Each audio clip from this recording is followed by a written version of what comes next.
Hello everybody, and today I'm going to be showing you how to make a small gun with a Rubik's Twist.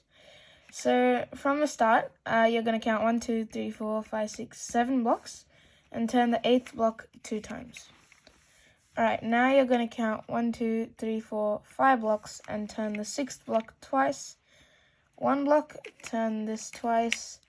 2 blocks, turn it twice. 2 blocks, turn it twice. 2 blocks, turn it twice, and 3 blocks, then turn it, 4 blocks and turn the 5th one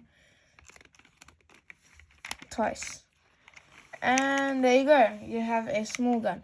That can be held like this or like this, it doesn't really matter, you can just shoot. So that's pretty much it for this video, guys. If you liked it, please make sure to hit the like button right down there, as well as the subscribe button, and goodbye, see you in my next video.